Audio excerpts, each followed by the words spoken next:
हाय दोस्तों, मैं हूँ प्रगति और स्वागत करती हूँ आप सबका मेरे इस यूट्यूब चैनल पे जिसका नाम है खुशी मोटिवेशन। आज के इस वीडियो में जानते हैं दोस्तों एक ऐसी महिला की कहानी जिसने अपनी एचआर की नौकरी छोड़ दी और शुरू किया कपड़े प्रेस करने का काम। जी हाँ दोस्तों, वो कहते हैं ना, उड़ान तो भरना है चाहे कई बार गिरना पड़े। उड़ान तो भरना है चाहे कई बार गिरना पड़े, सपनों को पूरा करना है चाहे खुद से भी लड़ना पड़े। ऐसी ही कहानी इनकी भी है। सबसे पहले दोस्तों, अगर आपने मेरे चैनल को अभी तक सब्सक्राइब नहीं किया तो प्लीज़ जल्दी से सब्सक्राइब कर लीजिएगा, क्योंकि मैं आपको हमेशा अच्छे और मोटिवेशनल लोगों की वीडियो लाती हूँ जिनसे आपको प्रेरणा मिले और आप अपनी ज़िंदगी में सफल हो जाए। तो जानते हैं कहानी पूरी। ब्यूटी पार्लर से लेकर खाने तक आज तक लोगों को हर सर्विस घर में लेने की आदत हो चुकी है। इस्त्री पेटी जैसे स्टार्टअप की मालकिन संध्या नाबियार को भी आधुनिक दौर से इस आलस ने घेर लिया था, लेकिन उनके इस आलस ने ही उनकी ज़िंदगी बदल कर रख दी है। आज तक .in से बातचीत में संध्या ने बताया कि किस तरह एक दिन जब उन्हें चेन्नई में घर बैठे लॉन्ड्री की सर्विस नहीं मिली तो उन्होंने इस फील्ड में करियर बनाने की ठान ली।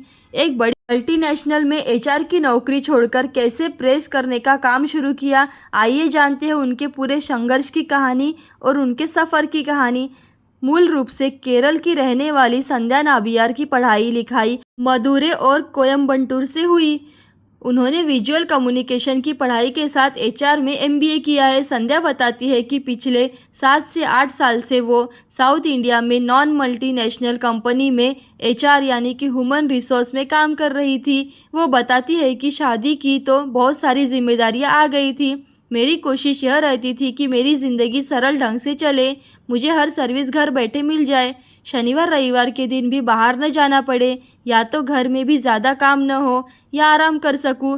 वर्किंग टाइम सुबह 9 से 7 बजे तक था, तो कपड़े धोने और प्रेस करने के लिए हमेशा दिक्कत महसूस होती थी। मुझे पार्लर से लेकर क्लीनिंग तक हर सर्विस घर पर मिल रही थी।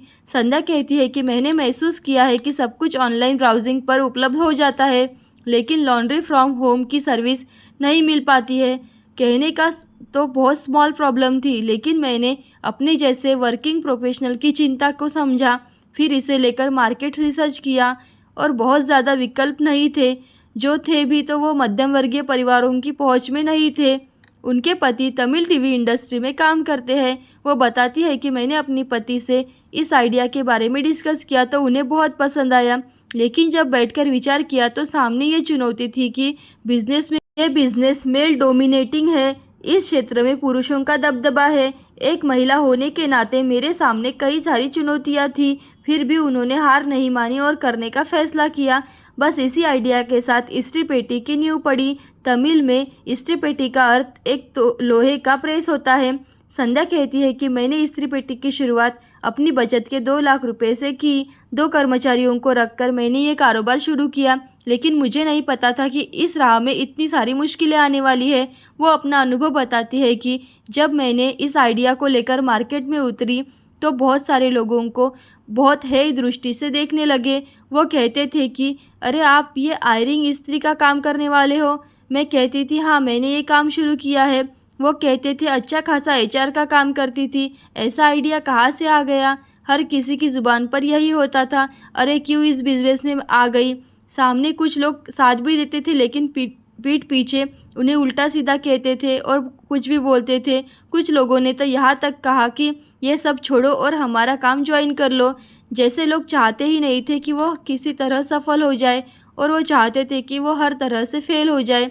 वो आगे चलकर सफ़र में बताती है कि मैंने अपने काम की मार्केटिंग पर ध्यान दिया। छुट्टी के दिन, वीकेंड में वो परिवार के साथ, दोस्तों के साथ आसपास के इलाकों में पॉम्पलेट बांटते रहते थे, जिसका उन्हें अच्छा खासा रिस्पांस मिलने लगा और एक छोटा सा ऑफिस भी शुरू कर दिया।